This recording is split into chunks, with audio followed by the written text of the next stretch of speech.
Жарайды, бастайық ақырындап. Ассалаумағалейкум достар, ассалаумағалейкум біздің құрметті көрермен, оқырман, біздің подписчиктарымыз. Бұл Промо подкаст YouTube арнасы. Мен Арман Абдрахман, Исатай Мади. Бізде бүгін мейрам, мереке.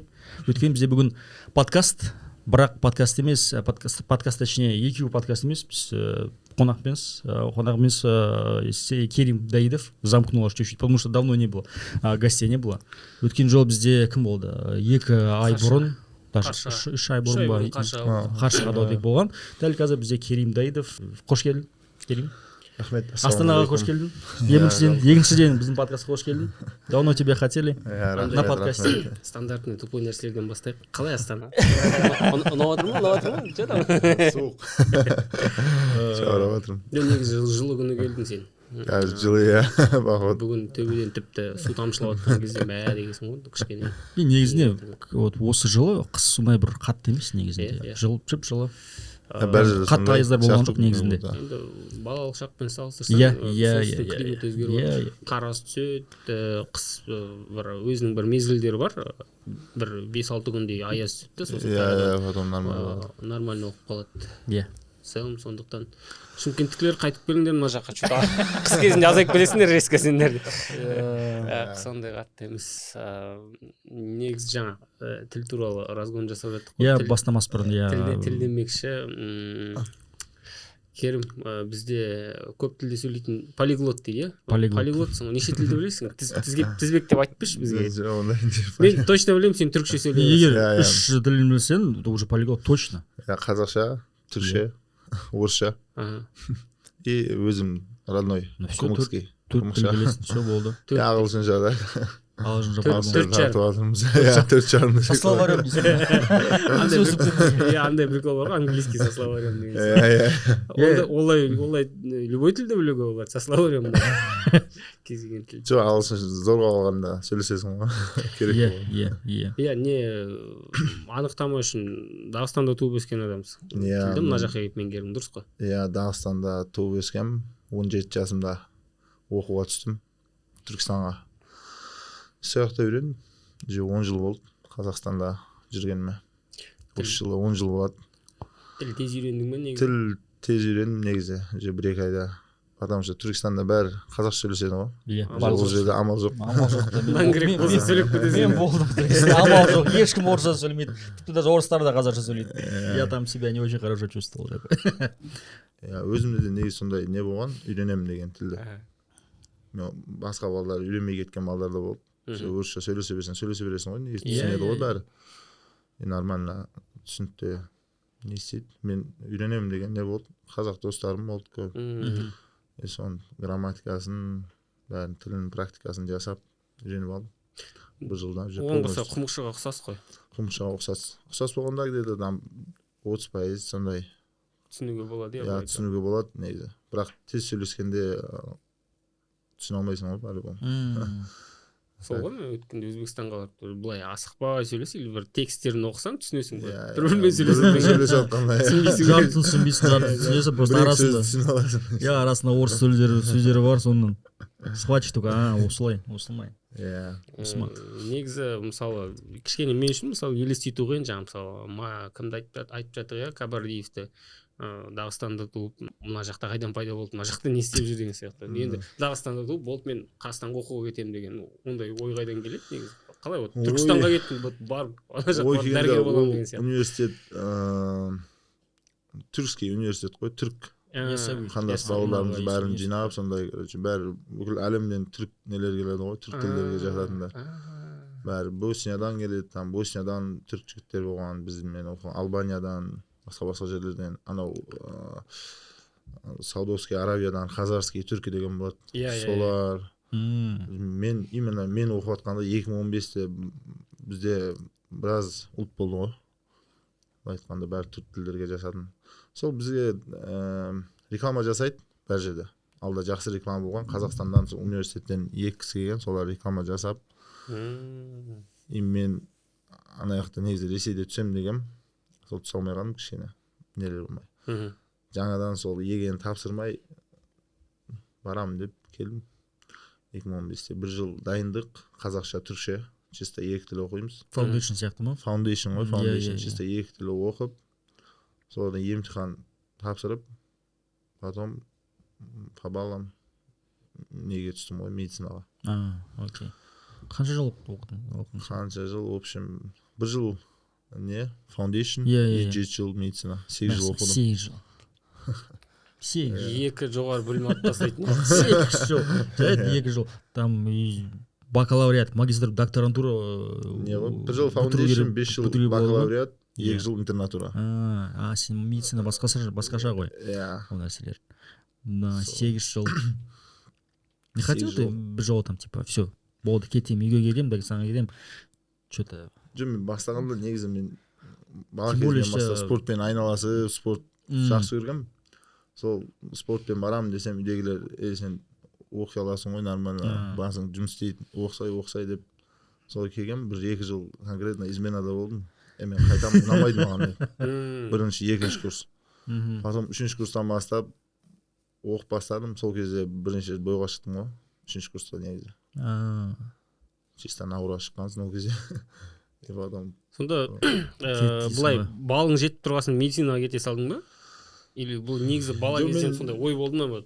Медицина саласында оқиын деген сияқты. Жоқ, сондай болған жоқ менде негізі. Вообще бала кезінен бастап қатты оқуға не естіген емеспін, бірақ спокойно оқи алатынмын да. Оқысаң оқисың, бірақ қатты не естемесем де нормально, короче. Мектепте де сондай 5-ке бітіргем. Отлично. Хотя ондай қатты стараться еткен жоқпын, просто у меня получалось, да. И сол университетте де сондай фаундейшнда бәрімен сөйлесіп, не достасып, қазақтармен, түріктермен жүріп, тілдерді жақсы үйреніп алдым да.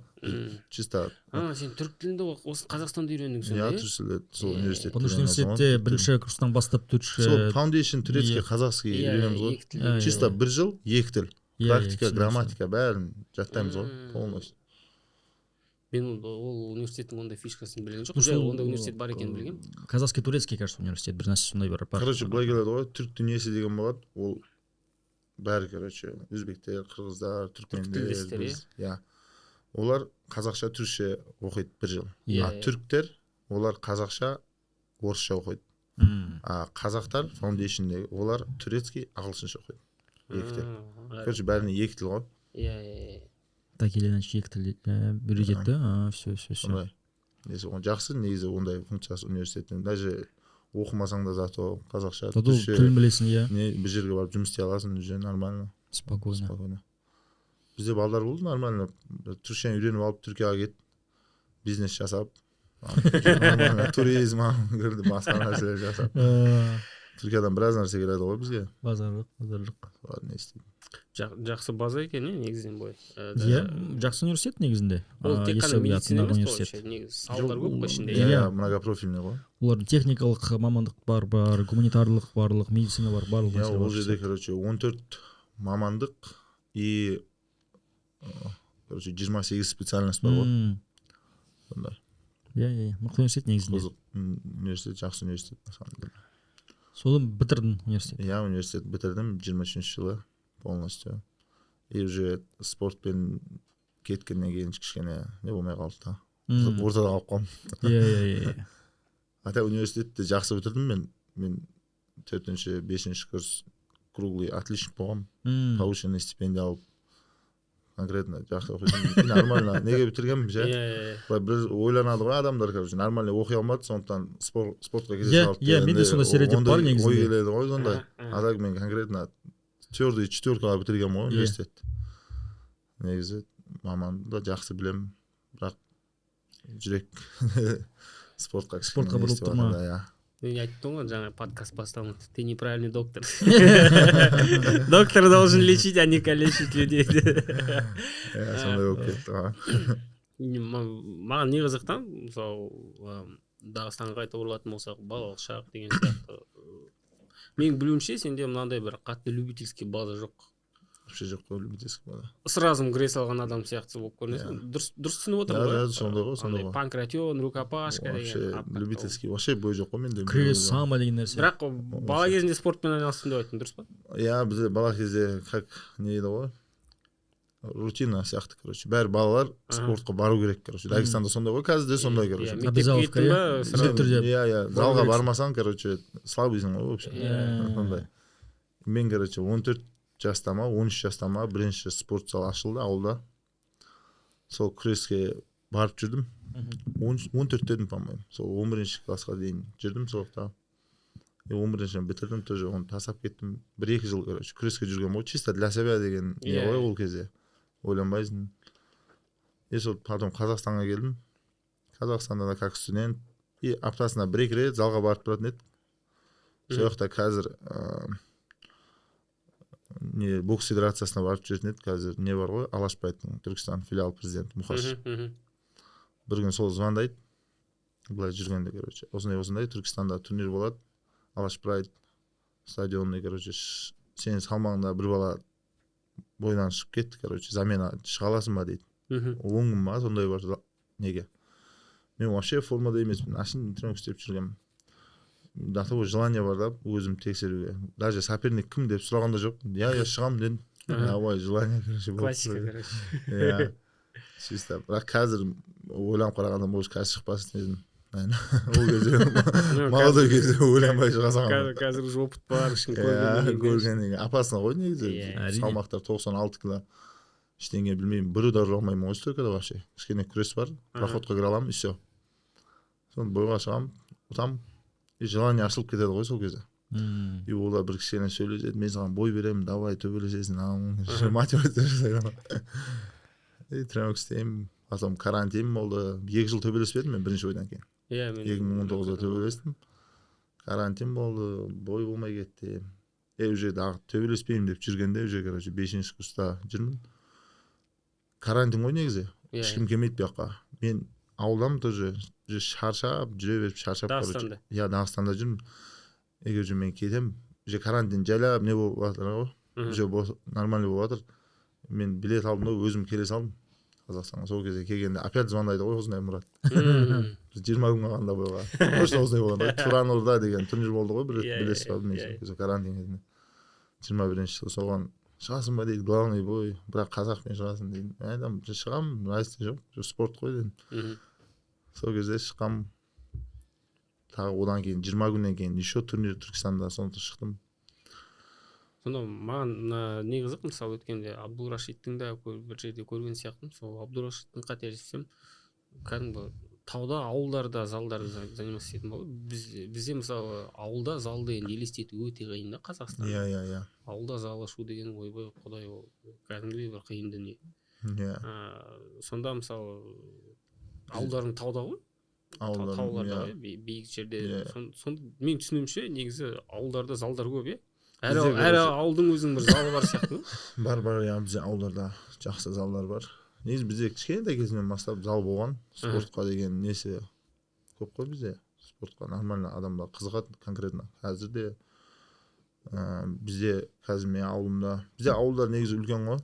Кішкентай емес. Бізде основном Дагестанда сельский население ғой. 70% сельский население. Сондықтан ауылдарға үкімет жақсы қарайды да, бәрі условия жасалады ауылдарға. Мен ауылымда, например, қазір 10 мың население. Үлкен ауыл ғой уже. Кішкентай емес. И соған спорт зал, футбольный поле, бәрін нормально условия. 10 мың деген район орталығымен кәдімгі город, как он называется? Поселок городского типа. Кәдімгі сонда ғой. Ауыл емес уже, по идее, 10 мың адам егер болса. И то ол официально не естігендер, официально не естімегендер может асып кетеді да. Иә, түсіндім. Ауылдың есімі атау. Мен ауылым Буйнакский район, Буйнакск қала, Буйнакский районға жатады. Верхний Казаниш. Верхний Казаниш бар, Нижний. Буйнакский туда есть. Мага, тоже Буйнакский ғой, Мага. Кабардиев. Все. Я же говорю, вот что-то вот. Иә, ана Ушусанда туралы сөйлескен кезде. Буйнакский бала тоже. Ну, прикольно, что ауылда барлық ауылда спортзал бар, барлық. Мен соған таңғалдым. Именно түсінуімше көбінесе сол тіпті болмаған жоқ дегеннің өзінде күрес залын ашады бар, иә? Күрес ғой бар. Мен, например, қазір зал бар ғой, жаңа зал ашылды. Күресте қазір кішкентай балдар деді 100 бала жүр ғой. Ауылда. Ол қалаға барсаң, ондай 100 баладан 3-4 клуб бар ғой. Өткені республикада барлығы сондай бір Сайдулаев бар, ММА-ден Хабиб бар, Махачев бар. Соған қарайды сразу премьер ретінде, кумир ретінде уже келеді залға. андай проблема жоқ па негізі? Мен түсінікті, ол енді олардың барлығы Саудуллаев, олардың барлығы Хабиб болмайды ғой. Мысалы мен кейде сол нәрсені қатты ойлаймын да, иә, ол үлгі, иә, олар бір жағынан, бірақ бір жағынан алып қарасаң, көп адам соларға еліктеп, кішкене өздерінің өмірін құртып жіберуі мүмкін да. Иә, мен қазір Махачкалда сборда жүргенде, мен Қазақстанда жүрдім ғой басында. Сол жақта система білмейтінмін мен. Қазір уже кішкене спортсмен болып сборға жүрген кезде, залда осындай жігіттер бар да, жұмыстары бар, ақшалары бар, бірақ бір тренировкаға жүрмейді да, өзі выступать етпейді. Біраз нормальный, профессиональный спортсмен дегендер сындырады ғой. Просто залға келіп жүреді осындай. Жестко, короче, тренировка жасайды, прям спарринг жестко жасайды, күреседі, бәрін жасайды. Конкретно шықса, спокойно, нормальный деңгейге жүреді ғой. Сондайлар толы ғой залда. Залда примерно 15 бала выступать ететін болса, 20 бала. Қалған 30 бала выступать етпейді, для себя істейді, бірақ олар да сындырады да выступать ететіндер. Мен меңзеп отырғаным, мысалы, олардың біразы білім қууға болады. Жастардың деген потенциалы масқара ғой. Тем более, тауда ойнап өскен балалар, мысалы, біздегі ауылда өскен балалар деген сияқты. Бойда деген энергия сұмдық, бұл энергияны тек қана спортқа жібере беру тоже не сияқты. Өйткені потенциал білімде по-любому бар. Иә, 100% білім. Кейде спорттың сондай бір кері әсері бар сияқты. Бұл нәрсені түсіну керек, өйткені барлық жас балалар чемпион болмайды. Это понимать надо. И главное, чтобы ата-аналар оны тоже түсіну керек. А то, знаешь, барлық сондай там әке бар, сондай там, не знаю, там ата-аналары бар, сондай все, сен чемпион боласың, олимпийский чемпион боласың, и все. Вот менің арманым кезінде болған, я не смог, енді сен боласың деп. Вот тоже такой жалко таких сондай балаларды. Жоқ, бізде реально білімге деген өзім мен қазір түсінемін да, ол кезде түсінбейтінмін. Мен спортсмен боламын деп ойлайтын едім. Мамам мен оқуға жіберетін кезде. Қазір рахмет айтамын конкретно. Мен оқыдым, наоборот. Бәрі болады ғой, оқу керек на самом деле. Ең жеңіл келген ақша негізі біліммен келген ақша ғой бұлағында. Ең жақсы келетін ақша ше, біліммен. Кімде білім бар, сол ақшада қазанады, бизнесмен де болады. Сол ата қазір мектептерде сол проблема 11-шіге дейін вообще аз бала барады ғой. 5-6 бала 11-шіде оқиды. Біздің кезде конкретно 2 класс 20 баладан толып тұратын. 9-дан кетеді, колледжге түседі. 9-дан кетеді, колледжге түседі. Колледжге түскенде ашын чисто диплом болсын деп түседі. Иә, түсінді. Қара жұмыс деген жетеді. Бізде нормальный ақша табады, еще ол жұмыстан да. Конкретно госслужащийлер ондай ақша таппайды бізде, неден табатын. Иә. Сондықтан бәрі соған жатады. Кішкентай кезінен бастап, қазір 15 жастағы балалар нормально сол жұмыс істеп, айына 400 мың, 500 мың теңге табады ғой. Рахат. Не істейді олар тауда сонда? Табуғанда менің ауылымда қазір в основном мебельный бизнес развит. Цехтар ғой, көже мебельный цехтар. И соған барады, жұмыс бар. Кішкентай ауыл болғанмен, короче, нормальный 20-30 цех бар ғой, конкретно. Баракатный бизнес. Баракатный бизнес, соған жүреді. Жазда там тут подрабатывает. Темшік. Темалармен жүреді да. Жоқ, негізі қазір былай қарасам, карантин кезінен бастап, Ресейдің ішкі туризмде Дағыстан топ-3 ғой, как минимум. Иә, туризмден, например, вообще топ кетті ғой. Ауылдар ешкімге керек емес, негізі бір 5 жыл, 6 жыл бұрын, может 10 мың жыл бұрын, конкретно ол таудағылар бәрі равнинаға түскен да. Тікшерге. И бұл аварцы неде тауда тұрады бізде, тауда тұрған по истории, тарих бойынша. И құмықтар равнинада тұрады. И ол тауда өмір сүру қиын ғой, сондықтан оларды же естер кезден бастап жай равнинаға жерлестірген ғой бәрін. И ауылдар қалып кеткен. Қазір олар туризм ашылды, туризм бәрі өздерінің ауылдарына барады жазда. Тауға кетіп қалады. Тауға кетіп қалады. Ол туристер келетін туристер равнинаға келмейді ғой, равнина қызық емес қой. Тауға барады бәрі. Тауда десең қандай пятизвездочный отельдер ашылып кеткен таудың басында. Адам бармайтын жерде. Жолдары, тарихи сол кәдімгі құжаттармен қалып қойған сол аварлардың жерлері. Иә, жерлер ғой, құжаттар бар, бәрі бар. Олар же конкретно миллионер ғой, миллионер азатады. не қайда, сосын жаңа Түркістан туралы сөйлесем деп 2015-те келдім ғой. Иә, Ол кезде әлі Түркістан қазіргідей емес қой. Түркістан ол кезде Ол кездегі Түркістан қазіргі Түркістан екі бөлек қалада. Мысалы өткенде Магамен де осы жайлы сөйлестік. Қазақстанға келу, ол енді бірден Астанаға келіп көзім мынандай болған адам ғой, суыққа келген бірден. Маған сондай моменттер қызық та. Мен өзім де осылай бөтен бір елге, қалаға келгенде сразу өзім ішкі сезімдеріме назар аударамын. Культурный шок деген сияқты бірдеңеден таңғаламын ба, мынау қалай деген сияқты сондай сұрақ тек бірдеңелерге қарап жүрмін да өзім.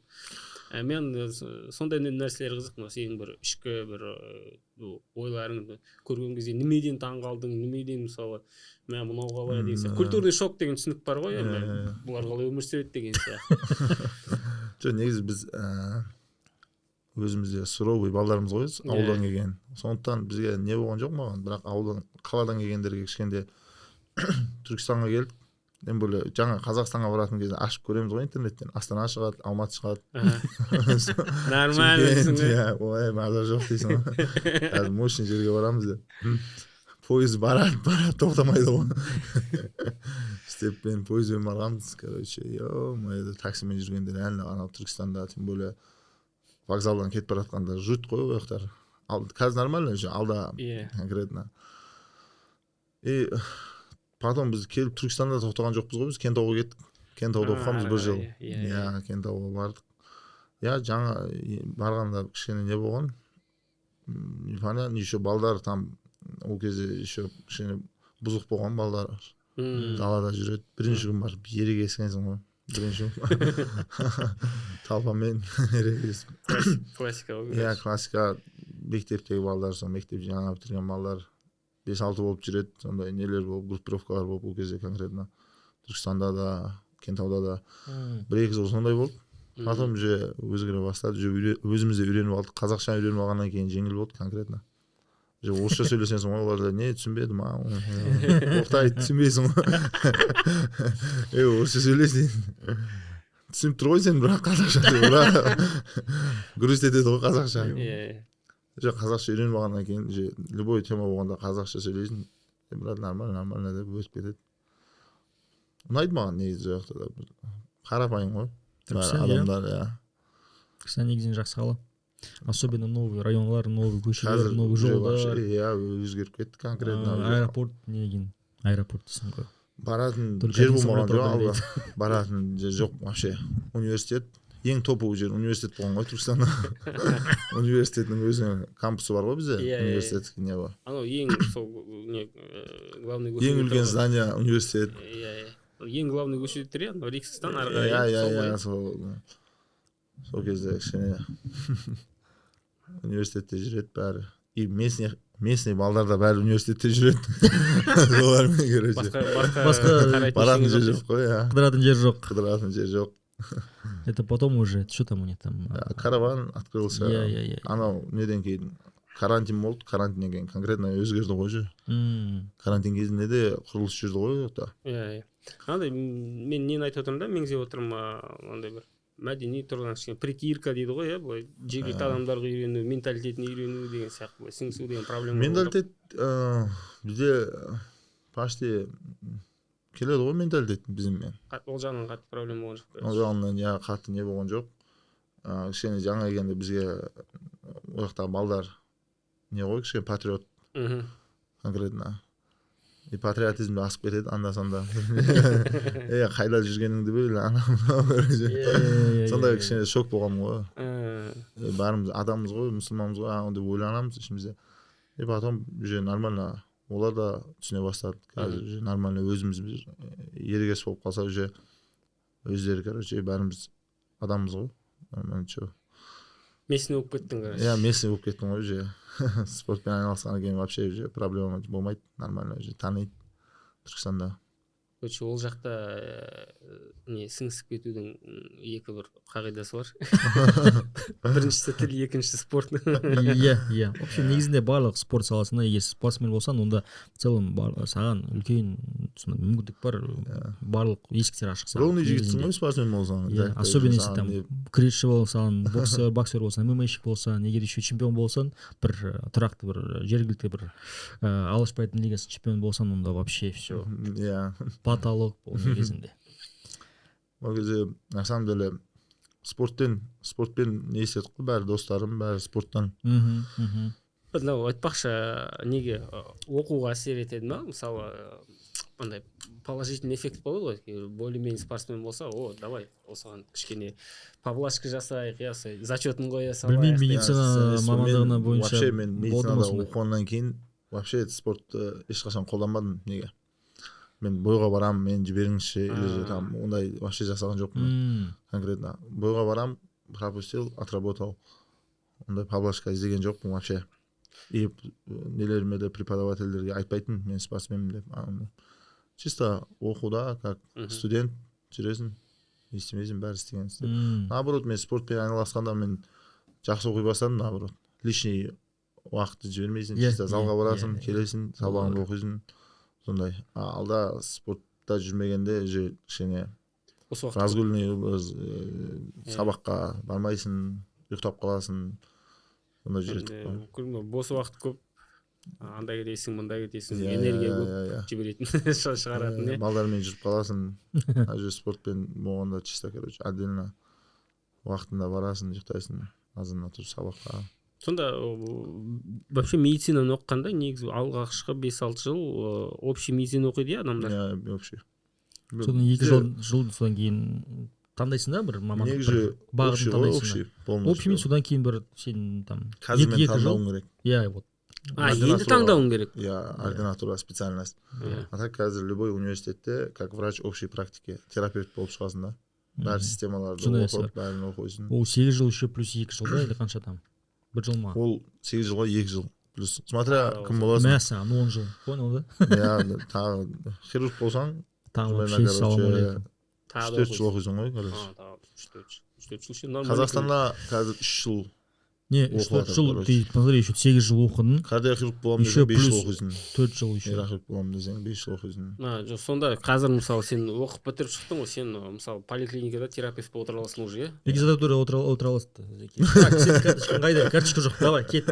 Записьте бар, все. Жоқ, прикинь, сен поликлиникаға бересің, терапевт есігін ашсаң алдында құлақсың сақалмен мынандай адам бар. Келінді айдап отырсың ғой, не келдің сен, бар. Қазақстанда кішкене шок болады, иә. Сен практика жетеді ондайлар. Сен практика өттің ғой, бір емханада да, поликлиникада. Қалай өттің? Жақсы ғой, өтем. Какой-то бір прикол болды ма? Прикол болады ғой, постоянно. Мынау не істеп жүрген? Точно врач па мынау?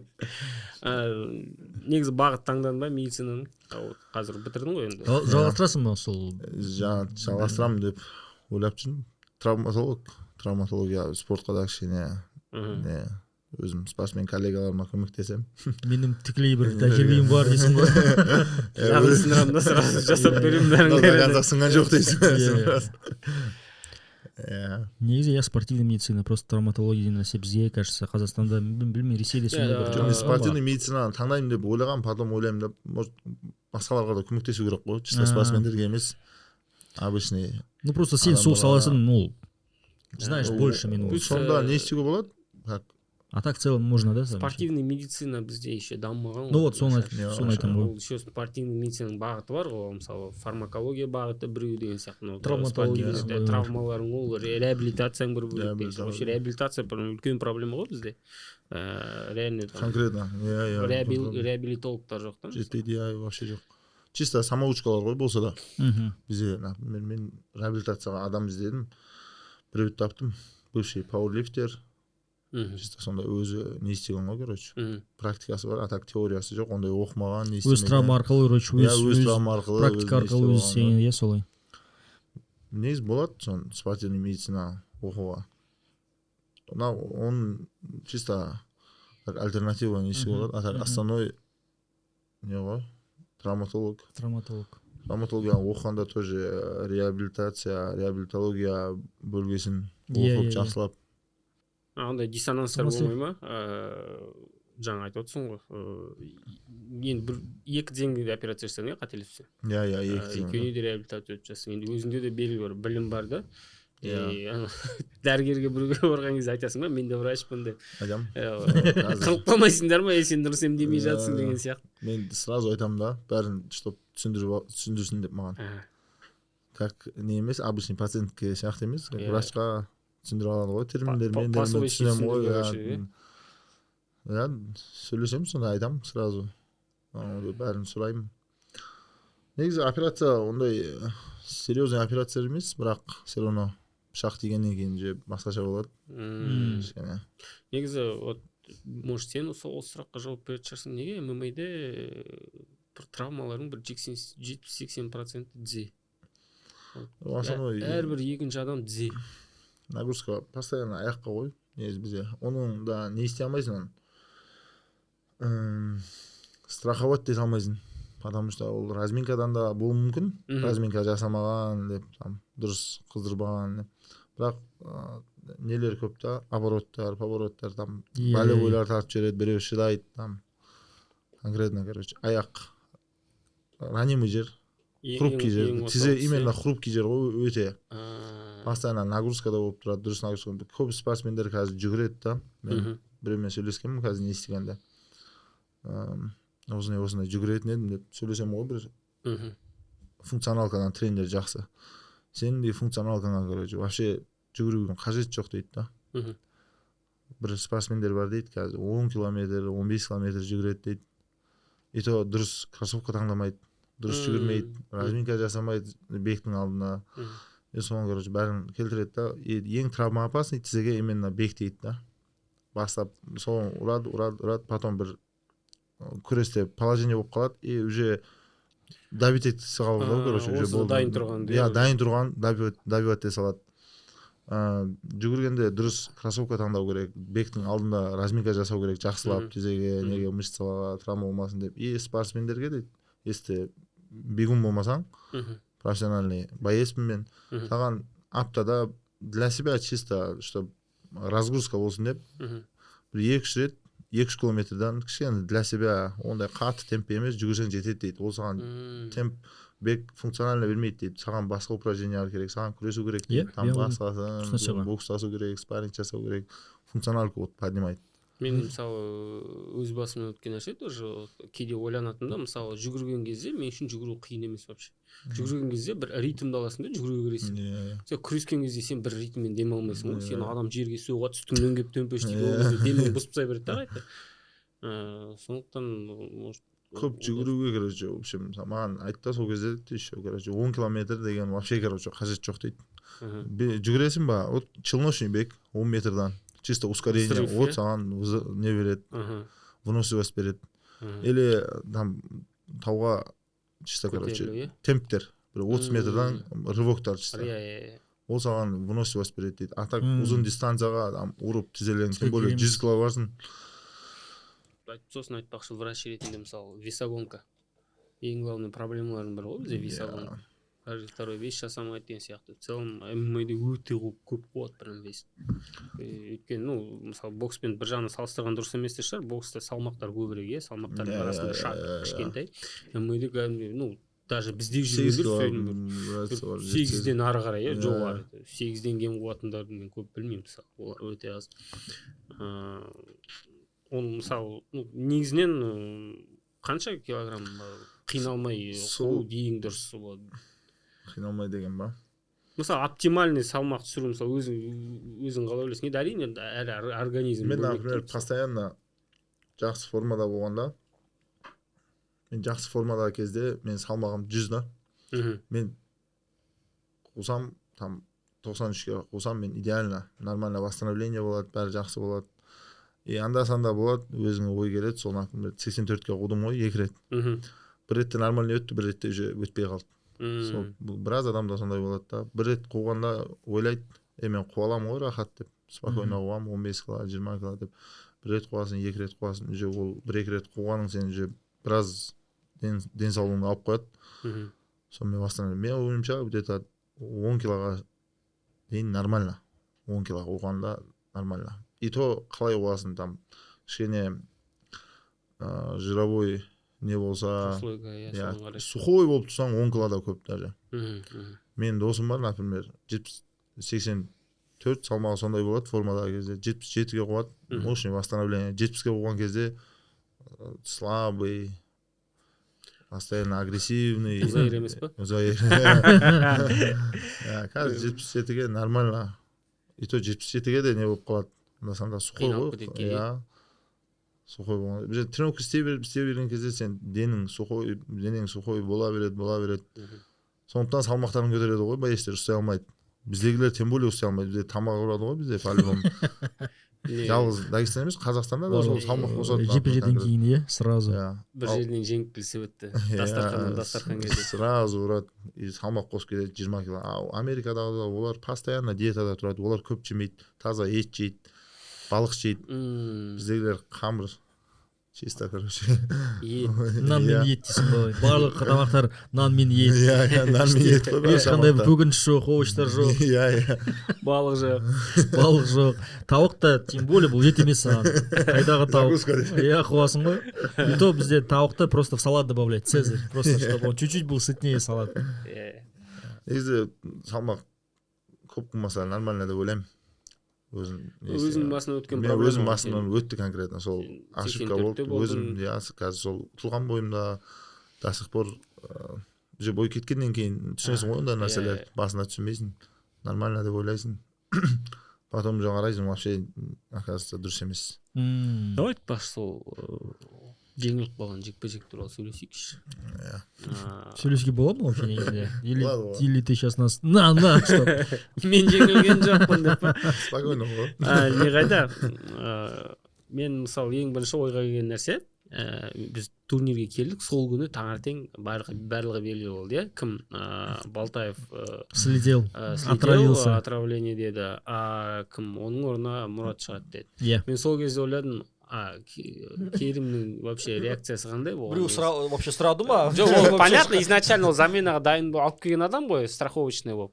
Но салмақтан өтеді уже сен конкретно бір адамға дайындаласың. Болды, ол салмақтан өтеді, стердаун өтеді алдыңнан, иә? И таңертең келеді де саған бұл жетеді. Міне Мұрат дегенің ол вообще Балтаевтың антагонисті вообще стилистический де бәрі. Опытта. Короче, ардына взвешиванияға барамыз, нормально болған негізі ода. Менің өзім, честно сказать, восстановление кішкене дұрыс болмады да. Весті жақсы болдым мен негізі. Потому что мен бір ай диет ұстадым.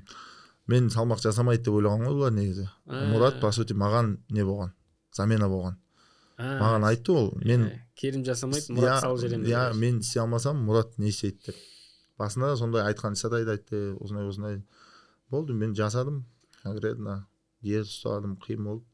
Мұратпен бірге жасағанбыз ғой негізі. Арзанына салмақты бірге қойдық. Мұрат та жасады весін салмағын.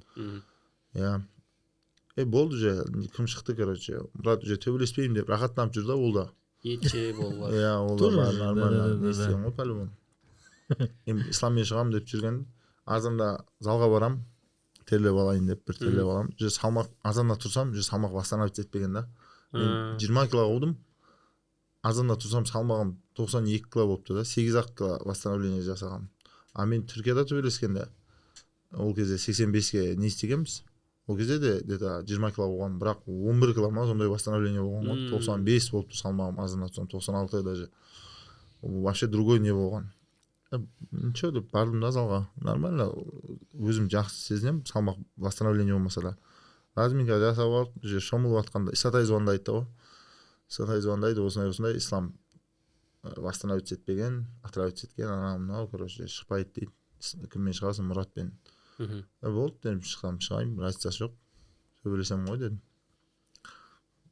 Спокойно, уверен болғам, вообще ешқандай не болмаған, волнение ештеңе болмаған, конкретно шығамын, төбелесем. Бір бойын көрген жоқпын ғой, вообще, Мұраттың. Маған айтқан Исатай негізі бір ай алдым. Бірақ ондайды ойламайсың ғой. Мен конкретно өзіме замена деп тұрмын. Мен 100% салмақ жасаймын деп тұрмын ғой. Исламмен шығамын деп тұрмын. Настройды исламға ұстағанмын полностью. И дайындық полностью исламға болған ғой. Полностью, короче, соның стиліне. Мұратпен шығасын. Бір бойын көрдім. кіммен бразилецпен иә футбол ойнап кеткен ба иә теуіп агрессивный стиль екенін білем, агрессивный екенін, атакующий стиль. Болды дедім, короче. Мен негізі контратакующиймін ғой мен. Бір-екі соғамын, оны тартып ұрамын. Болды, басталады, бойға шығамыз, нормально. Бірінші раундта, короче, қарасам, вообще басқаша төбелесіп тұр да. Ол конкретно маған дайындалған. Мен оны көрген ғой бойларым, короче, по-любому олар дайындалған. И агрессивный атакующий Мурат, наоборот, контратакующий болып тұр ғой. Мен, короче. Екінші номер өтсеген, сен бірінші раундқа көрсең, бір атака жасаған жоқ қой өзі. Бір рет аяқпен тепті, короче, өзі самостоятельно, короче. И мені күтіп тұр да. И маған вообще басқаша дайындалғанмын, короче, и атаковать кішкене, короче, нелер проваливаться еттім, туда-сюда бір-екі рет. Бірінші раунд негізі нормально болған.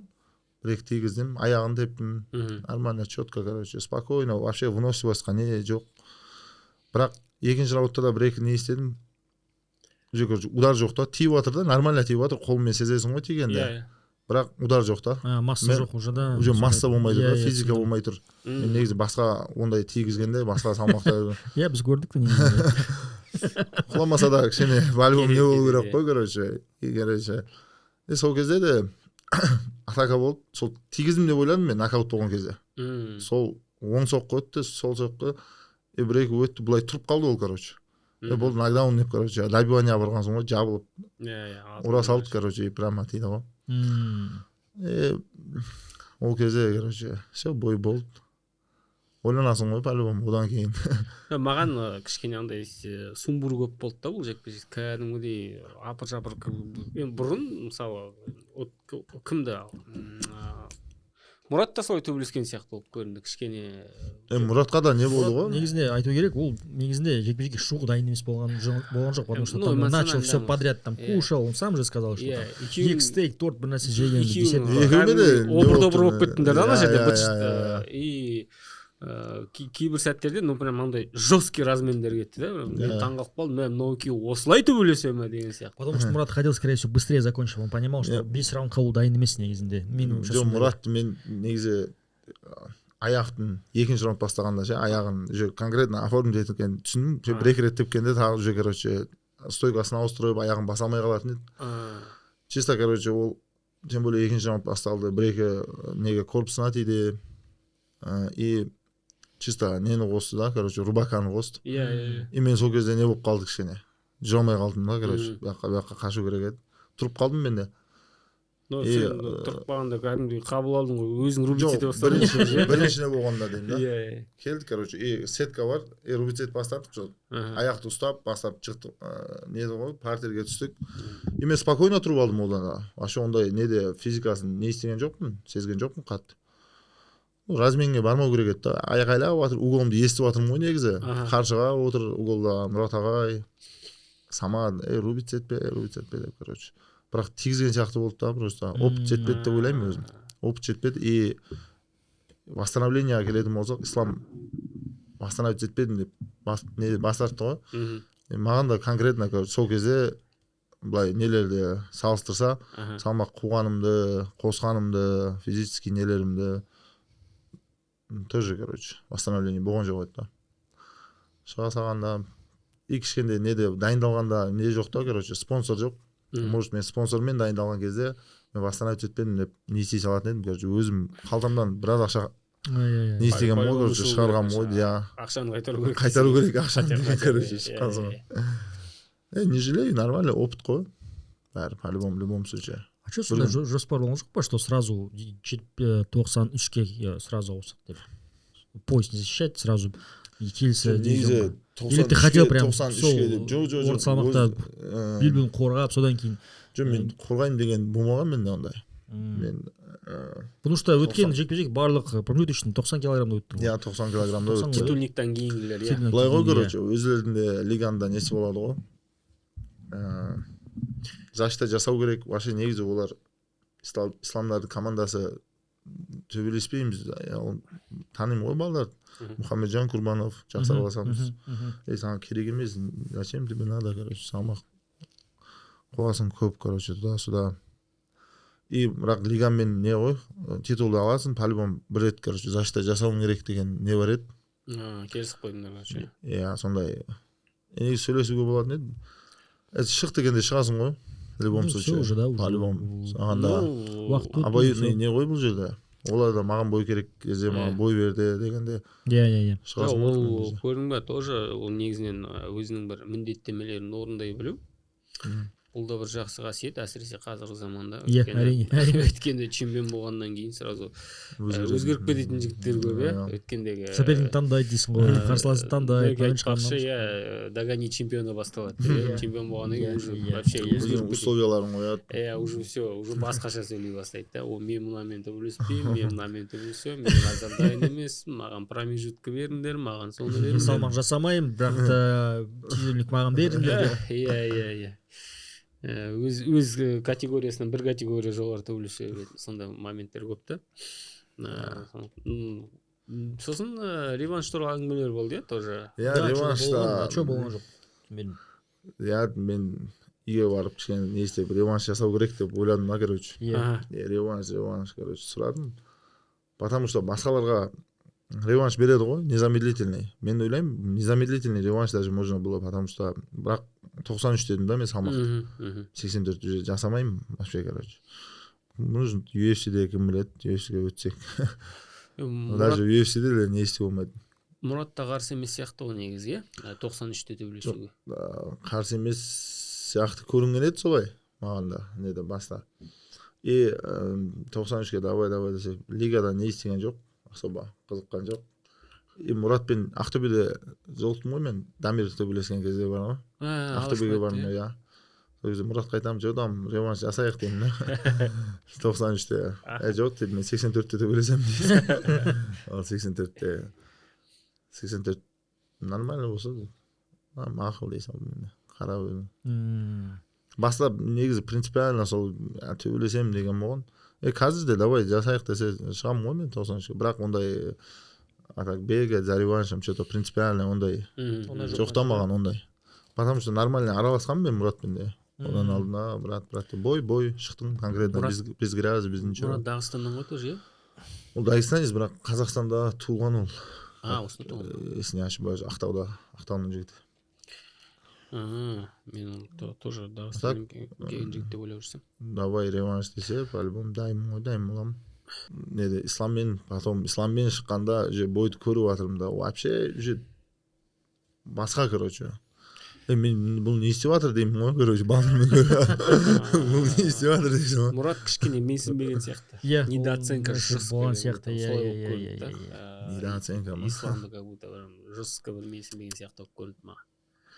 Мен кіммен сөйлесем, мысалы Ақтөбеде балалармен сөйлесіп, кіммен Санжар деген бар ғой.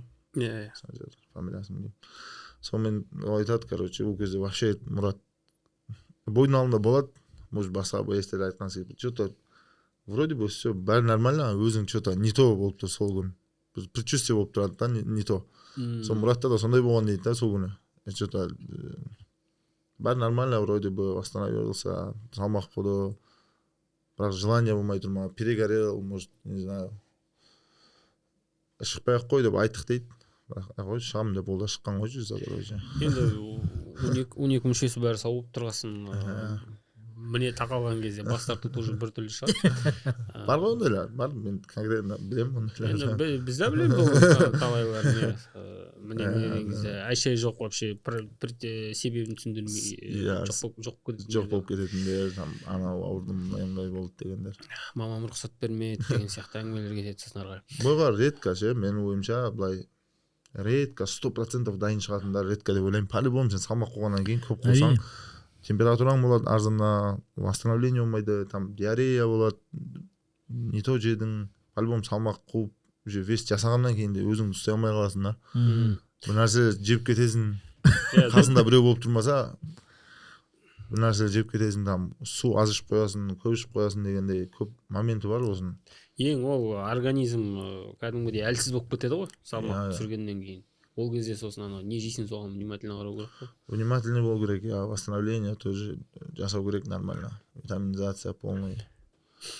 Сен қазір сонда екі елде тұрып жүрсің ба, не істеп жүрсің? Қайда жүрсің? Бірде көрсең Дағыстанда жүрсің, бірде көрсең Түркістанда жүресің. Мен қазір сол травма болды да. Травмадан кейін үйге барып, мен жазда негізі үйде болатынмын ғой. 10 жыл осында постоянно мен жазда үйде боламын. Дагестанда боламын, папам, мамам қасында боламын да. Сол кезде травма алдым. Августта төбелесуім керек еді. Августта дайындалып жүргенде алып қойдым ғой бір травмам. Біреу бар еді, врачпен сөйлесіп, врач препарат жазды да, осыны пока іше бер, бойдан кейін операция жасаймыз деп сөйлесіп, Сочидегі врачпен үйге қайдам, Дагестанға қайдам. Сол күні футболға шығамын ғой балдармен, футболда. Сол аяғымда кетіп қалады. Уже конкретно ол вообще 2 ай жүре алмай қалдым нормально. Сен негізінен футбол ойнайсың ба или так просто? Футбол мен ойнағам, мен бала кезімде, мектеп кезінде вообще жақсы вратарь болғам, вообще многообещающий. Ол кезде үйдегілер сенбейді ғой спортқа вообще. Спорттен ақша таба алатынын вообще ешкім сенбейді ол кезде. Керек емес дейді. Мен там жақсы вратарь болғам мен. Онда мына сұрастырып мен, давай осындай футбольный академияларға сұрастырып мен. Солай да болған. Үйдегілер, жоқ керек емес деген ғой. Оқисың деген. Загубили одну мечту, получается. В общем, Түркістанда тұрасың, мұнда тұрасың. Мен қазір постоянно тұратын жерім негізі Қазақстаннан кейін Шымкентте тұрамын ғой. Шымкентте көп боламын балалармен, Шымкентте. Тренировкада жақсы, Шымкентте балалар да бар. Саматпен, Акбармен, басқа балалармен. Спарринг-партнерлар бар. Бірақ қазір үйде де жұмыс істеп жатырмын. Арбам ақша табу керек қой. Не істеп жүрмін. Сондықтан пока Дагестанда жүрмін. Атақ көреміз. Дагестанда қазір спорт несінде де 100% дайындалуға сол жақта жақсы да. Мына жақта Шымкентте лагерде сол жақта өтемін деп ойлаймын. Тренерлер и спарринг партнерлар бар. Любой неге там есейде төбелесіп жүрген балалар. Дайындық негізі сол титулға төбелескенде өте жақсы болды дайындық. Мощный, Муслим Магомедов чемпион Есей, басқа балдар, Токов, басқа да Каплов, солармен дайындалған ғой. Мощный болған дайындық. Спаррингтер, солармен стабильно көрес. Дагфайтер ғой, еу? Жоқ, Universal Fighters. Universal Fighters. Сонда ауылда қазір өзің зал аштың, дұрыс қой? Өзім зал ашқанда спорт комплекс ашылған ғой ауылда. Сонда балдар чисто ол балдарға опытым. Жұмыс сияқты емес. Балдар келеді, тренировка істетемін. Сол травма кезінде сондай не істегем. Қазір уже өзім не істей бастасам, полный подготовкаға кірсем, уже өзім спорт етіп бастағанда уже постоянно не істей алмайсың оларда. Тренировка істей алмайды. Пока бос уақытымда не істегем ғой. Басқа балдар дайындап. Ауылдың балаларын гонять етіп, короче. Ауылдың балаларын, ауылға. Все равно жаның ауырды ғой. Сен жүрегім балдар. Негізі сол құмықтардың ауылы ғой? Андай енді осындай нәрсе айтпақшы, мынандай халық саны аз халықтарда көп таралғанда андай ұйымшыл болады да, жұртқа қолдайды. Негізі сол диаспораның қолдауы бар ма? Мына жақта, мен білемін, мысалы оңтүстік біздің Түркістан жақта құмықтар көп тұрады, сол жақтан келген бар, біраз түсінуімше, Дағыстан жақтан келгендер. Қолдау, мысалы, ол жағын, мысалы, кейбіреулеріне там, может, спортшылар табылған шығар. Қолдау деген құмықтарда негізі бізде біраз ұлт бар ғой Дагестанда. Сол спортсмендер көбісі аваристер ғой, бізде в основном. Почему деген болсақ, потому что оларда қолдау жақсы.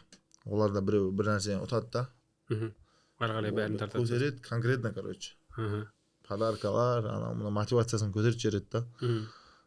Бізде ондай жоқ. Бізде слабый да ондай, прям айтатын болсам. Мен сол бізде ауылдан вообще спортсмен жоқ та бұлағанда. Неде халықаралық дәрежеде төбелесіп жатқан, там күресіп жатқан біздің ауылдан. Залда қазір ашылды, может болашақта болады, көреміз. Маған дегенде прям айтатын болса, вообще поддержка жоқ та конкретно шақтан.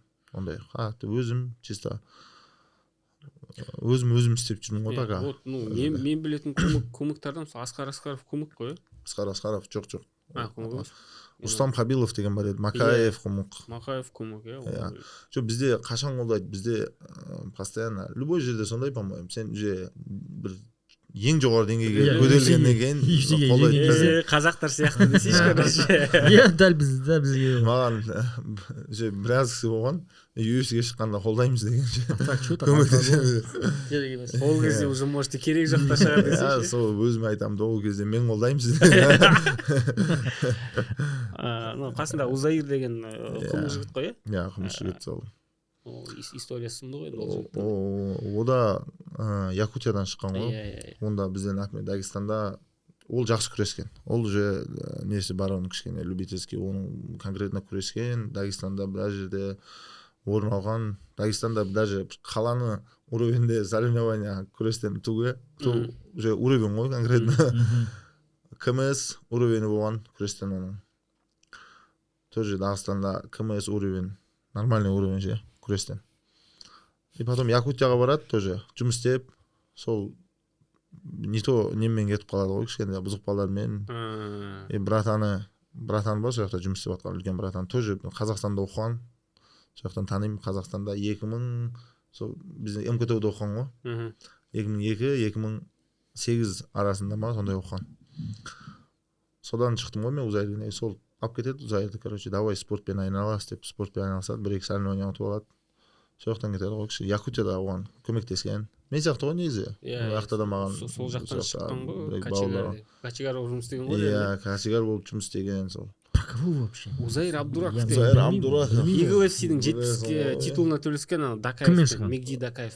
Все, Мегди Дакаев білемін, иә. Вот соған ұтылып қалды, сосын Есейге кетті. Есейде қазір Есейді көрмейтін сияқтымын. Есей мен көрмеймін, честно. Мен былай просто қараймын, мен Қаладар болған кезде мен көрдім негізінде Есейді, қазір көрмеймін, честно. Абдураков просто ана бір персонаж ретінде қызықтамын.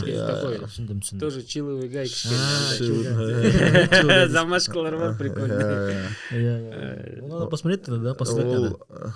Егер сондай болса. Оғанда не болған жоқ, конкретно поддержка болған жоқ. Өзі братаны конкретно қолдап, не істеп, сборларға жіберіп. Қазір уже уровень көтерілді, кішкене болып жатыр, уже батқан. Сол негізі алда мен 2-3 бой, 4 бой, 5 бой істеп жүргенде, қазірде даже айтады, істей бер дейді, болады, короче. Иногда не істеп кетесің, братан деп жүргендер көп қой. Иә.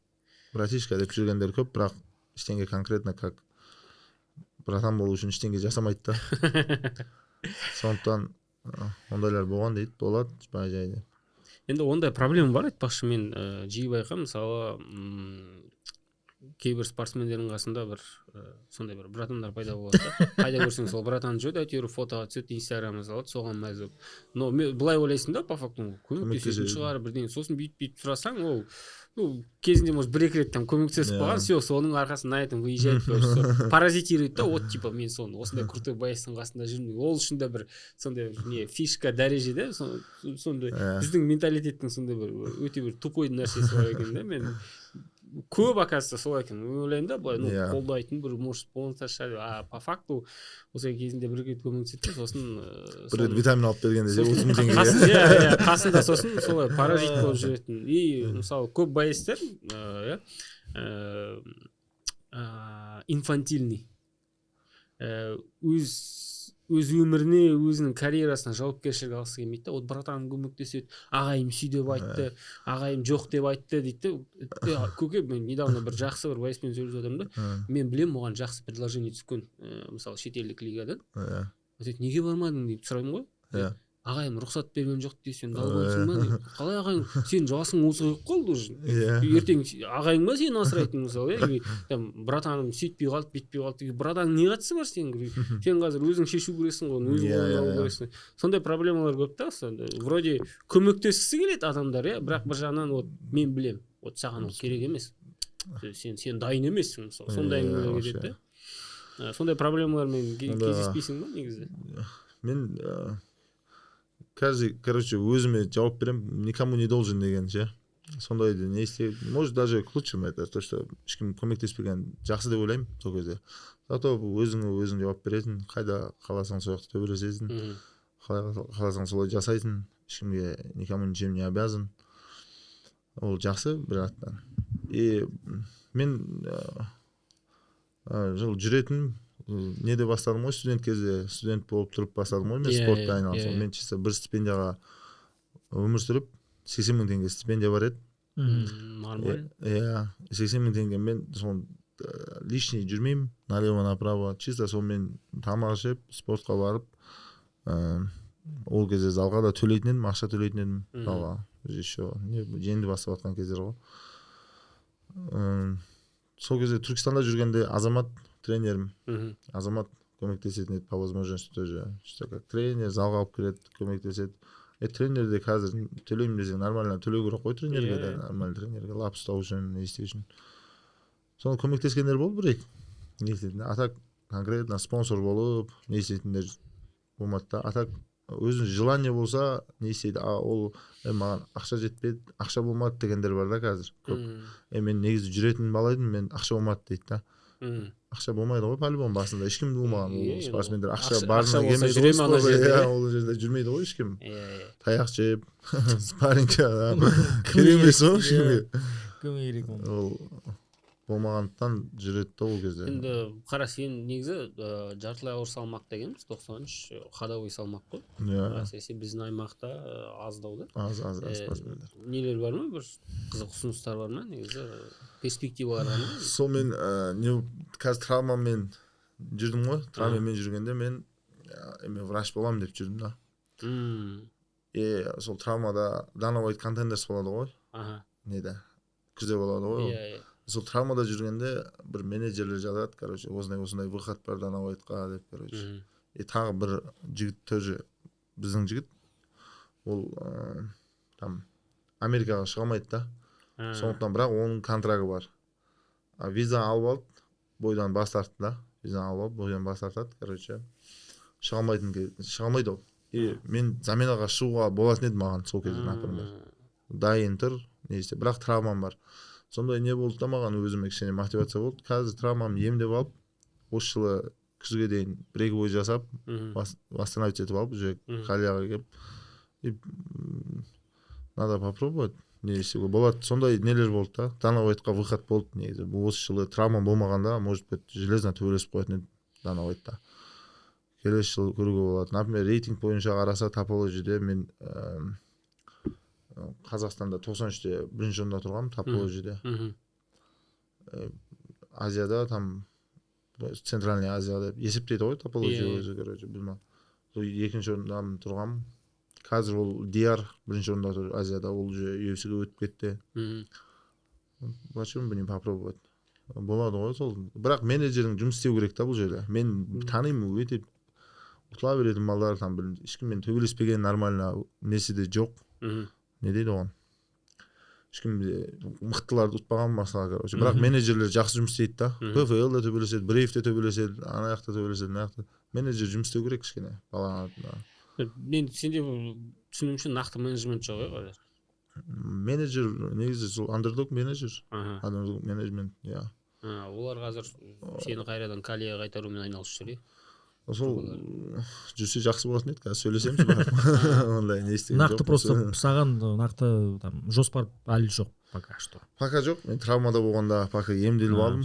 Қазір уже мен тренировкаға кірісіп, 3 апта болды. Нормально уже тренировка жасап, функционально даже остановился. 23-нде қазір, 28-нде болады деп ойлағам мен. Октагон 23-нде болады дейді. Февральдың, сояқта бір төбелесіп алу керек по-любому. Иә. Кейін ораза басталады, содан кейін. Оразадан алда бір төбелесіп алып, оразадан кейін тоже бір июньда ма сонда бір бой жасасам, өзім жоспарым сондай да, просто июньда ма бір бой ұтып алсам, тоже желательно иностранных ұтып алсаң, соларды, короче, олар төбелесе алмаса да рейтингтерде жүрді ба жерде. Бразилистер, солар, мен сол 2 бразилиспен төбелестім ғой. Уже үлкен, олардың жастары да үлкен.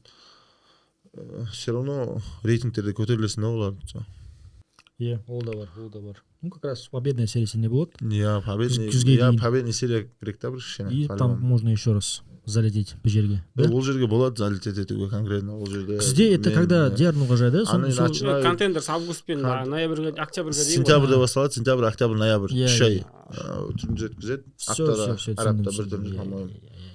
Сояққа кіруге болады. 10 апта, 10 шоу өткізеді. Виза алуға да ыңғайлы, солай алып алды балдар, сол Dana White'тан виза алып алды. Негізі вообще виза алмайтын балдар еді олар, мен потому что Росгвардияда числиться етеді олар, Американмен қазір, солар алып алды виза. мен өзім виза алуға тырысқанмын бір рет, өзім не істеп Душанбеден, Тәжікстаннан көремін ғой, сол жаққа бір выход шығып қалды, бардым, не получилось, отказ. Екінші рет уже надо уверенно приглашениемен істесе істейді да олар. Нақты қайда не үшін бар жатсың, кім қарсы алады, қайда тұрасың, оның барын жауап беру керек. Қазір сен негізі азаматтыққа қатысты қандай жоспар, азаматтығыңды ауыстырасың ба? Өйткені көп жерде сен даже тап ол жерде сен Қазақстан деп тұр да. Мен Қазақстан атынан шығамын. Азаматтығын ауыстыру кішкене мәселе да. Мен атак вид на жительство істеп, дальше көру керек та, азаматтық болса, алатын болсам, болады алуға. Атак оның мен сұрастырғам, бермейді дейді, короче, азаматтық. Үйлену керек дейді да, тек қана. 10 жыл тұрған адамға бермеген қызық екен. Жоқ, оның шарттары қиын ғой да. Қиын ол, азаматтық өте қиын екен, оказывается. Маған ол миграционныйды айтты да маған, саған вид на жительство рахат, спокойно береміз дейді, вид на жительство 10 жылға. Ол вид на жительствомен не, короче, біз нормально біраз жүруің керек та, азаматтыққа не істеу үшін. Вид на жительствомен жүруің керек. Мен вид на жительство болған жоқ қой менде. Сен азаматтық алып көрдің, сондай ниет болды қаршы алып көрдің. Иә, аламыз деген ниет болды сондай. Бірақ, по-моему, там қай ел үшін төбелесесің, ол азаматтыққа не істемейді ол. Паспортқа қарамайды, өзің выбор ғой. Не, ну какой-то бір құжат болу керек в любом случае. Ты же не можешь сказать, я представляю Китай. Жоқ бар желаниең бар ғой. Нет, ты что тоже должен бір нәрсе құжат болу керек қой. Кім интервьюінде біледі, UFC-де сен любой елді өзің айтуың мүмкін. Егер сен ұлты неге там Армения болса, сол доказательство не үшін төбелесеңін айтамыз ғой.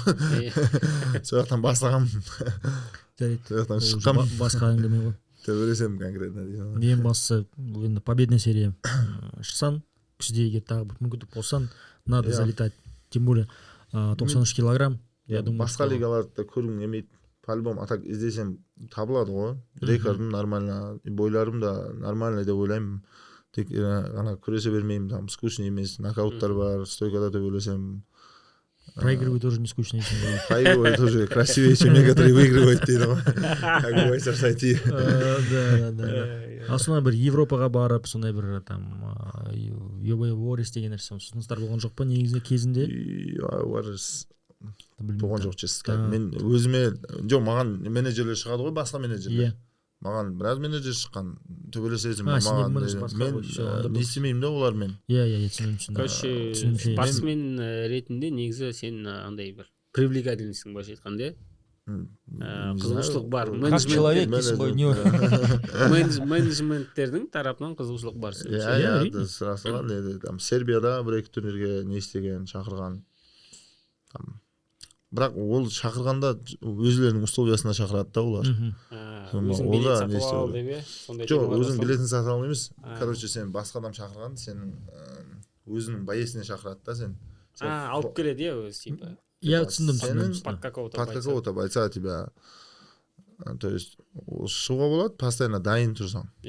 Постоянно тренировка істеп жүрген кезде болса, а так ондай нелер ұсыныстар маған в основном бір неде жүргенде келеді.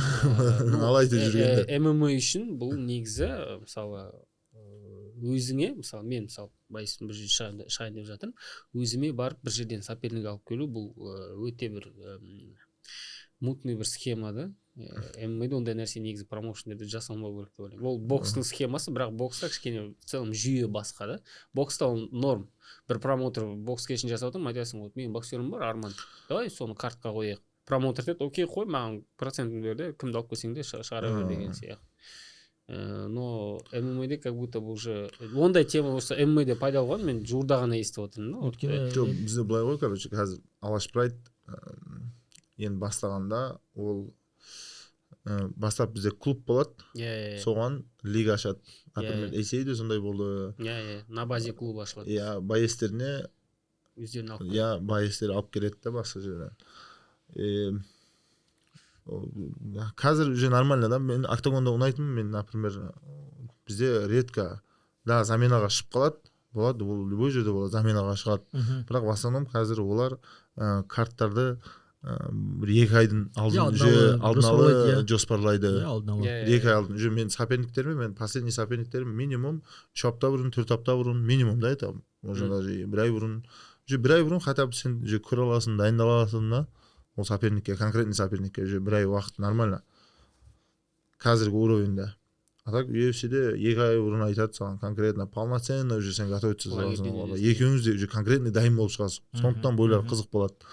А так сен заменаға шығара берсең 1 минут бой болады. Так конкретный разница болып тұрады да, ол постоянно болмайды. Мықты боецтерге мықты нелерді қою керек. Мен, например, матчмейкер болсам,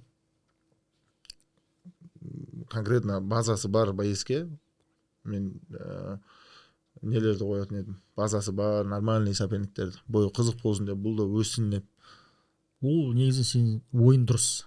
Мен де дәл солай айтамын. Бірақ мен Нұридинмен сөйлескен кезде, Исатай Елеместен сөйлеген кезде, матчмейкермен сөйлескен кезде сұраймын, неге сендерде картта мынау рейтингте тұр, мынау рейтингте тұр, бірақ та олар өзімен бір-бірімен шықпайды. Неге мынау рейтингтен мысалы 3-ші орында тұрған кезде мынау дебютантпен шығады. А мынау бір салмақ, мынау рейтингте 5-ші орында тұрған, бірақ мынаумен там ираниспен немесе там бір таджикпен шығады. Неге солай? Олар айтады, не хотят просто. Шоу келмейді дейді. Былай қарайсың да, рекорд набивает, все, потом енді бір, оны тоже түсінуімше, потому что ты, у тебя рекорд, допустим, 6-0, 7-0, ты хочешь туда, UFC-ге барғың келеді, и поэтому, тоже риск қой бұл. Тоже понимаю. Бірақ, менің ойымша, сильнейший, ты же с сильнейшими, все. Точка. Иначе как мы поймем, что ты сильнейший? Конкретно көреді бөлер, кіммен төбелеседі. Мен октагон туралы. А UFC-де ол басқа нәрсе. Мынандай неден с точки зрения былай айтуға болады. Иә, мен мына мықтымен шығарып, но по факту жасайын деген кезде уже басқа әңгіме басталады мына жерде. Мынамен шыққысы келмейді, мына ойбай маған қазір осындай салмақ керек еді, сондай, ішкі кухня қазір айтсаң тоже мына жерде біраз нәрсені бетін қайтарып тастау болады да. Но іште негізі проблема көп. Сондай проблема көп, и оны негізінен тудыратын боецтер. Спортсмендердің өздері жасайды сол проблемаларды. Еркелетіп жүрген кейбіреулерін, әрине, ол да бар. Мен конкретно за себя айтатын болсам, вообще никогда сенімен руководствомен ешқашан бас тартқан жоқпын да. Любой кіммен шықсам мен, короче, может слабыйлар да болды, нелер да болды.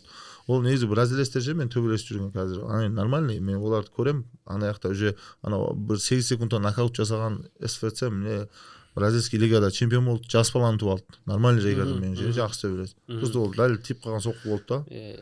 Ауыр ғой соққылар, по-любому. И ол басқа бразилец тоже ондан алдын болған, тоже жас балдармен Бразилияда төбелесіп жүр. Сол лигада бар балдар негізі ше. Мен салмағымда әкелуге, любоймен төбелесуге де болады. И келеді да нормальный неге олар. Короче, сен қарсыласын таңдамайсың. Мен таңдаған жоқпын ешқашан. Мен айтамын, наоборот, нормальный. Сатайға қашан да айтқам, давай сіз болмайды ғой, жоқ дейді, короче. Например, Иранеспен төбелестім ғой мен. Бір талыр.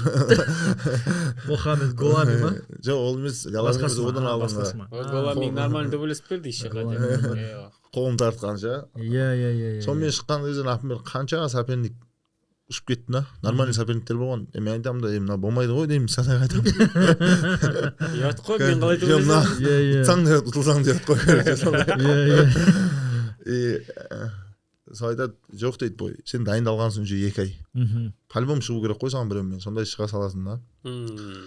Голами де сондай болды. Сол бір апта қалғанда, короче, басқа соперник жоқ дейді да, таба алмаймын дейді. Болды, онда шыға саламын дейсің да. Просто мен кейбір боецті білемін, олар айтады, біз мен соперник таңдамаймын, қарсылығын таңдамаймын. А по факту матчмейкер өзі таңдайды. Матчмейкер сол тренер бапкерге береді, тренер бапкер айтады, все, газ, я боецсің. Боец говорит, газ, все. Негізінде вот бірнеше ситадан арқылы сол қарсылас негізінде өтеді.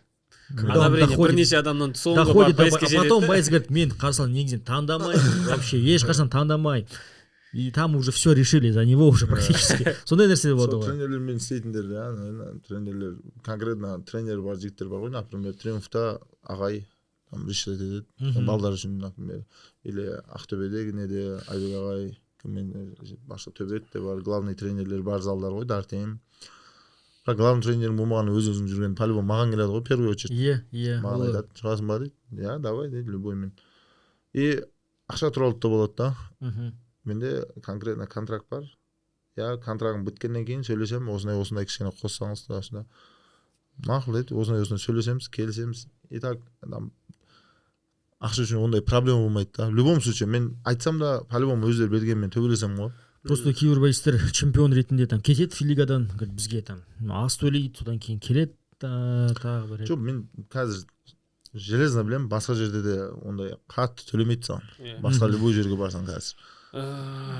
Потому что и төлесе де саған соперникті береді да, уже сен конкретно. За эти деньги саған нормальный соперник керек дейсің ғой. Сен уже саған ергілейтін адам жоқ дейсің ғой. $5,000 беріп тұрса, саған соперникті тоже қымбат соперник береді да. Ну, сол көрдің бе, сол проблемаға келіп тірелеміз да, мысалы, негізі менің көзқарасым, жаз бизнес болу керек те, тренер мысалы адам үшін, спортсмен үшін шешпеу керек, сен төбелесесің. Коллегиально шешуі мүмкін, бірге біз мынаған қарсы не істей аламыз деген сияқты. Мысалы, ағайлары тренерді жиі еститін болдым соңғы кезде әсіресе менеджментке кіріп кеткен уже.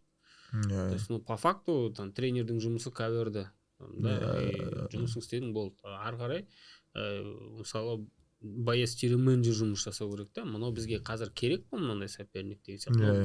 Ыңғайлы ма, таламыз ба, не береді деген сияқты, конкурентно болады ма деген сияқты мәселелер. Но тренер, мысалы, кейбір жерде, мысалы, тренер өз тренировкасы бар. Сол менеджмент бар, сосын еще там салмақ қуу, андай сондай процесте көп өмірдің бір 60-70%-не тренер кіріп кеткен да, и көп нәрсені тренердің қолына беріп қойған. Тағдыр, былайша айтқанда, ол спортшының тағдыры ғой, енді одно неправильное решение да, ертең кетесің. Мен соған таңғалдым.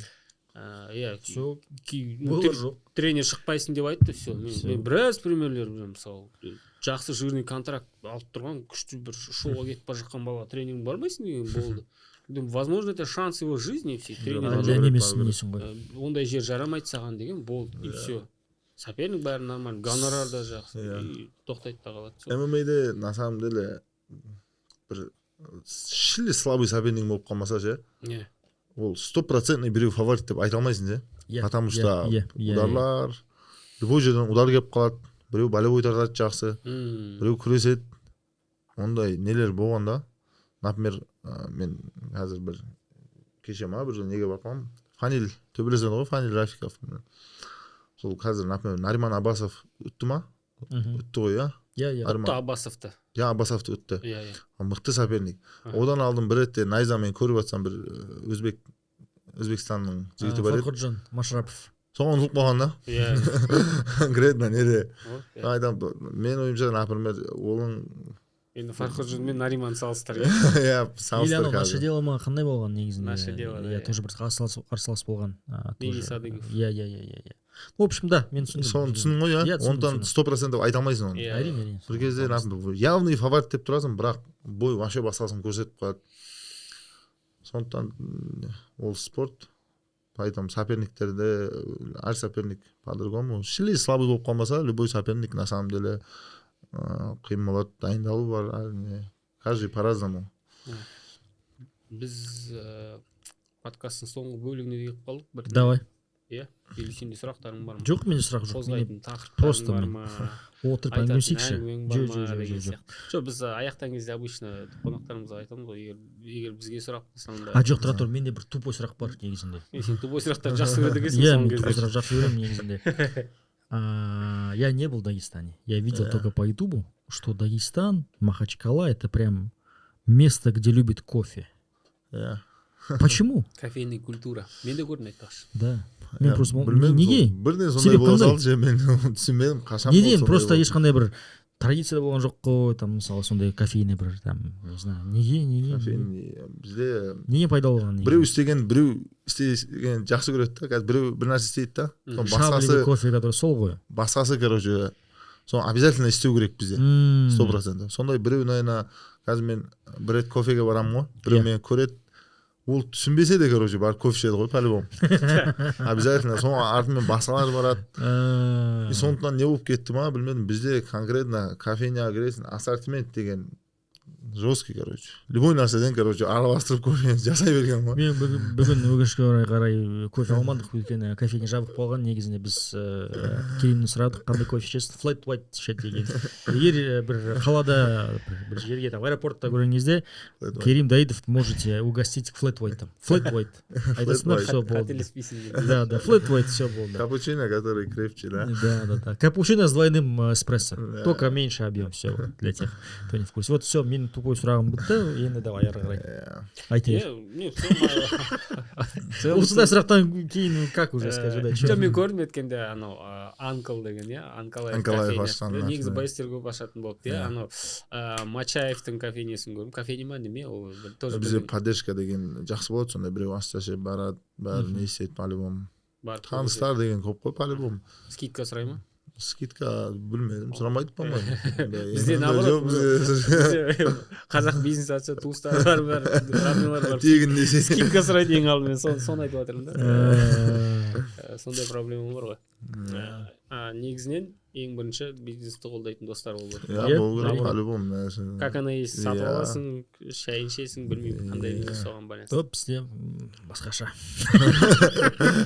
Соны өзгерту керек. Даже ММА-ге қатысты, мысалы. Керім төбелесіп отыр, оның достары, братан, ол оған төбелесу керек, мысалы, оған билеттер салмақ қуып отыр, оған братан билет деп жазасың. Маған билет дейді еще. Салмақ қуып атқанда именно бір сұрақ айтайын. Наболевший момент қой. Давай. Бой қашан деп сұрайды ғой. Қайдан көреміз? Бәріне инстаграм бар ғой, кіресің да, тем более октагон полный не береді ғой, информация береді, қайдан көруге болады, кім, қай ел, бәрін айтады. Даже осы жерде бизнесті қолдау деген біледі. Наоборот, егер қолдаймын десең, барды сол билет сатып алып, достойно бір билет жайын партерін ала сал.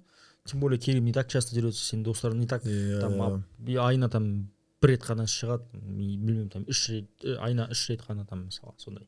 Поэтому все, в общем. Все, тамам ба біздің подкаст? Бізге қоятын сұрақтарың болса, кет. Рахмет сіздерге. Рахмет айтамын. Сатай Арманини, Сачтай. Қолына салып бердің ғой. Айта бер онда. А то мало, бізде мало кто мне хвалит, давай. Не, двойнап айтам. Әзіл. Рахмет сіздерге, в общем, шақырғандарыңыз үшін. Астанада бірінші рет болып тұрмын. Осындай керемет подкаст болды. Әңгімелестік. Еще увидимся. По ту сторону клетки не сказал. Төбелесіп атқанда мен мақтасаңдаршы. Айта берсеңдерші. Скажем, какой еще был прекрасный подкаст с Керимом Даидовым. Обязательно посмотрите. Сейчас YouTube, Октагон ютубына комментарийіне прикреплять етіп қоямын, сосын бар. Сіздермен болған промо подкаст. Керим Даидов, Арман Абдрахманов, Исатай Мадиев және Витаман біздің қолдаушылар. Витаман біздің серіктестер. Осы подкаст болмас еді Витаман. Дәрумендер. Тапсырыс беруге болады, жеткізу тегін Қазақстан бойынша, сілтемені міндетті түрде осы видеоның астында қалдырамыз. Все, болды. Ассалаумалейкум.